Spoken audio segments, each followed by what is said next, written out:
Hello everybody, today we are going to talk about dynamic allocation of memory. But first let's talk how it is done normally. Well, when you write something like that, int array, and I will create an array of 100 elements, right? So 100 multiplied by 4 is 400 bytes. It means that when I click build and run, our compiler is reserving until our program ends 400 bytes of memory just for our program. Okay? And this is reserved for us. It cannot be used by other programs. Okay. And it means also that we can't, by typical defining like that, reserve more memory.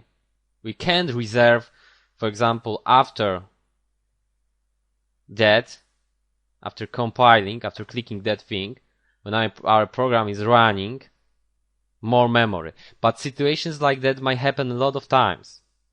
It might be like when. Hey, imagine a situation like that. Cout. How many numbers would you like to store in an array? So I'm asking our user, and I will take the amount he wants to store. For example, like that, to that variable, right? And now we probably would try to do something like that. What is very, very wrong thing. Sorry. Int amount. It's wrong thing. Very wrong. When I do something like that, for example, I want to have 500 of that guys here. It means that I'm trying to right now get the value or change the value from the place which is free, or maybe it's not free. Because normally, I told you, when we did it that way, this thing happened when? Before compiling. And reserving memory like that is easy. But by doing it that way, we are trying to reserve something what is outside of our program space. And then we need special operators that can do that. Because right now when I do, for example, like that, it will compile. I can even send it to the output later. It's okay, everything is working. But, as you can see, everything works. But this thing that I assigned here, that value, could be assigned to the place, to the variable that is used in another program. And then our program would crash. Okay? Because that type of defining variable is not injuring us, is not making us sure about that memory will be free, okay? Well, our computer memory looks like that, for example. The red guys are reserved guys. Are reserved space of memory, okay? The blue ones are not reserved. And now, you might be like, when we need that amount here multiplied by 4, we need that space in memory in a row. They must be one next to another one. They must be next to each other, right? Because that's how an array is working. Like I told you, when I do something like that a of 0, I want really something like that. And I want a of 1, I need something like that, right? The array is really a pointer, right? The the identifier of array is a pointer. Okay. So we might be now like, so how to do that? Okay, so this thing is wrong, of course. I've just deleted this guys here. And how to do that? We have something what is called new. That thing is telling to our PC that we need a free space in our memory after compiling. Remember, after compiling, not before. Whoa, okay. So we need it, and we want to be sure that it is free. We are just telling it to our PC just by using that guy here. And after it, we also need to tell our PC how many bytes of that memory we need. We can say, for example, I want 4 bytes of that memory. Or I can say, hey, I want, for example, 8 bytes of memory, right? Okay. So right now I'm telling, hey, I need 4 bytes of memory. And let's see if it is really an address. That guy here. Let's see. Let's send it to the output. As you can, maybe let's comment guys here first because it will just take our time. Let's build it. And as you can see, it's just an address. It's good. But look. Isn't it this address every time different? Oh, sorry, I just didn't run that guy. As you can see, every time the address is just different because we are allocating it dynamically. Okay? And can I get a value from the place? Yes, of course, we can get a value, but this might be a random value, right? Well, this is a random value because we have just got a free space in memory that could be used before by another program. But now it's ours, only ours. It cannot be used by other programs. Okay? Great. But now, hey, we have an address here, and what? We can send to the output the value that is under the address, or we can send the address itself. But, okay, I can also change the value here. But that's all. I'm changing the value, but the value here is again a new address that was just here reserved, right? So we don't have an identifier that we could refer to. So now you might be like, hey, but this is an address. It's an address, so I can store addresses. I can store them in pointers like that. I can do just something like that, and hey, I can store an address here, and I will be happy.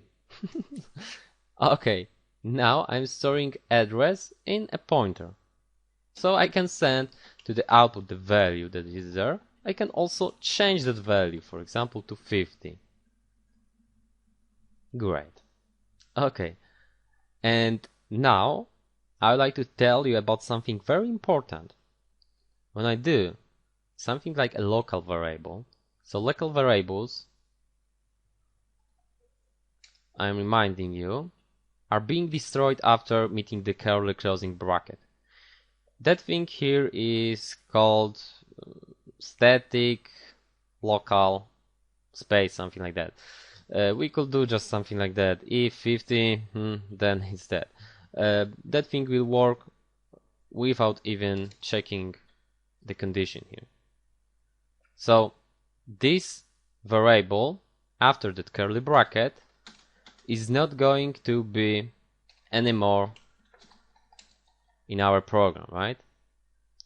As you can see, our compiler is telling us that P is undeclared because after the curly bracket we can't get anything from that pointer here. So it also means that we reserved here a memory, and this memory, like I told you, belongs only to who? To our program. To us, right? And because of that, it's not free anymore. It will be always belonging to us, okay? So we have to do something with that. We have to free that guy, that space. We have to release that space in memory. In order to do it, we can use a word delete, and then we have to give an address of a place where, that want to be released by us. So we want to release the place that is pointed by that pointer here. And now we are sure, we are happy that this memory is free and it can be used by other guys later. But remember that this delete here doesn't mean that I am deleting the pointer. It is just releasing that address here. So it means that I can send after it the pointer, for example like that, to the output, and as you can see every time that address is the same. The addresses are the same still because he's still pointing to that place. But this place is not belonging to us anymore. It's not belonging to us. Because it's not belonging to us, we shouldn't change that value there. Because it's wrong. So when I do something like that here, of course, yeah, it will happen. I will change the value. But right now I'm changing value of a place that I shouldn't change. So, oh, that's bad thing here. As you can see, it's random value after deleting, right? Again, it can be used by other programs. So, when we delete the space, we should always also assign here null. Null is just the empty space in our memory, something like 0, okay? And now, when I do something like, for example, if p exists, so if p is not equal to null, then I can do, for example, things like that. I can do that then. Then everything is fine. But otherwise, please just don't do that things here, okay? So, if I do it that way, everything will work fine, and it's okay. But I should do it that way when I delete the pointer, okay?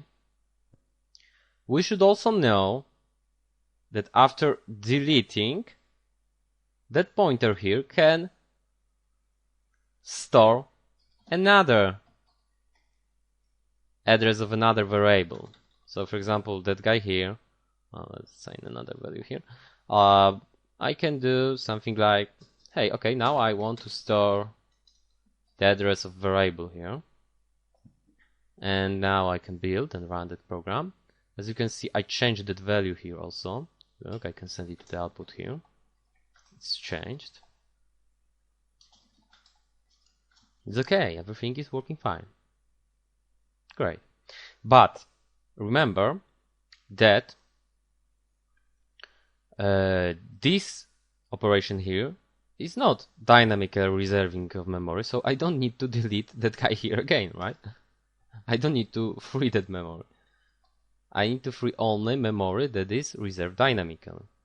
This is just typical association. Okay? Okay, now let's go back to our problem at the beginning of our program. So let's comment that guys here.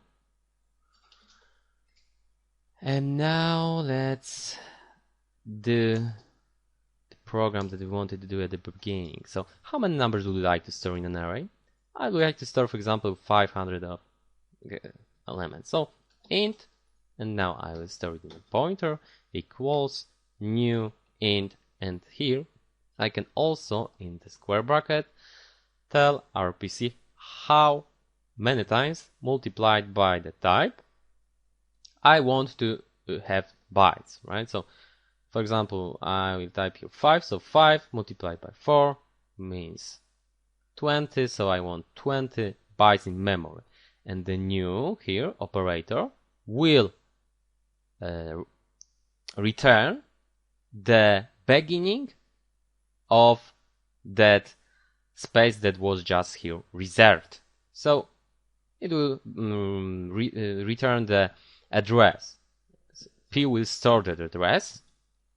We can send it to the output, so we can see that.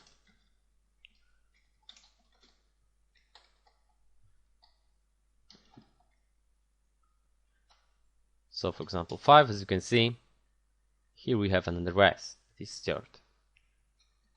As you can see, that the addresses are different, right?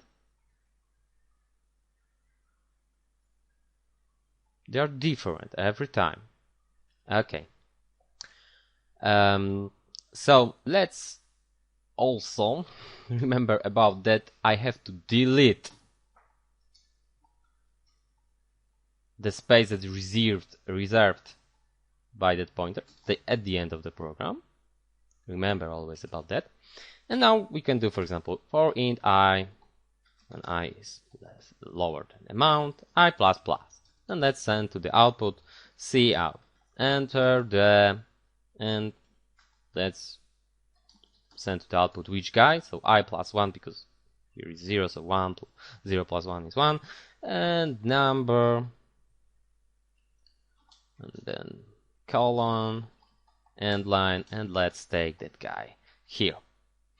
Because, you know, we can use that thing here easy, because as I told you, the point, when I did something like that, for example, array is really a pointer, right? So array plus 1 is the same like array of 1.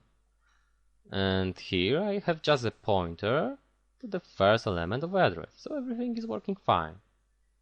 And then I can send to the output that values that we just typed here. So I can just send to the output the P of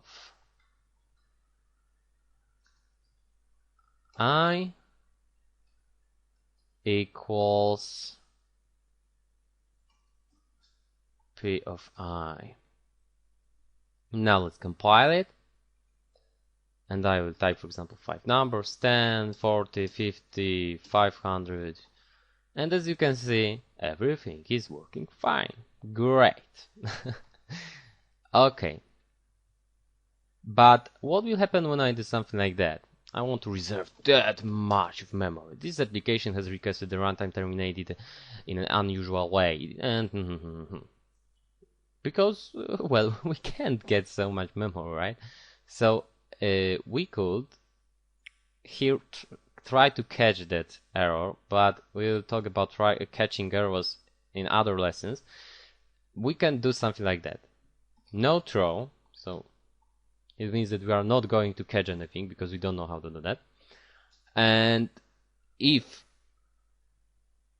we don't have enough space, here to that pointer will be assigned a null. So we can do something like, if p is not equal to null, then please just do the things here, right? But otherwise, say to our user that we don't have enough memory. So I will now do something like that, and as you can see, our program is at least working properly. So we could do after it other instructions, right? Okay. And now I'd like to tell you something very interesting.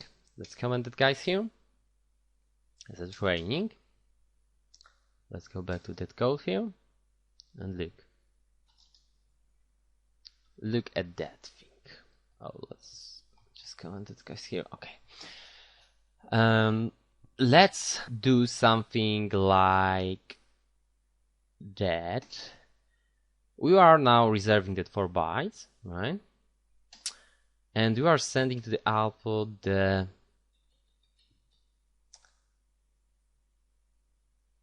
just our address that's been just reserved. And we can see it's like, for example, 68 at the end, right?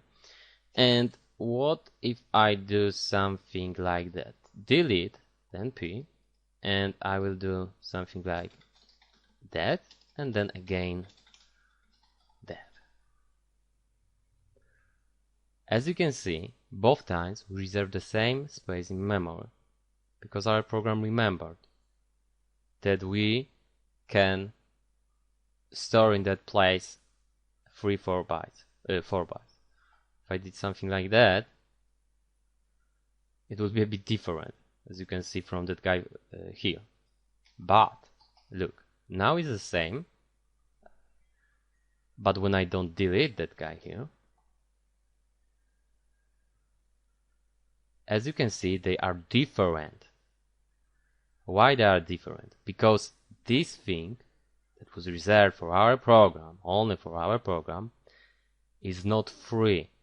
We haven't released that guy. So we can't take that space in memory anymore. I'm just telling you that so you notice that we have to remember about that damn releasing of memory. At the beginning it might be for you a bit confusing why to do it. Really, it can make so many errors. Remember about it. It may kill your program. It might buggy, which means you have many errors. Okay, that's all in that lesson. Thank you very much.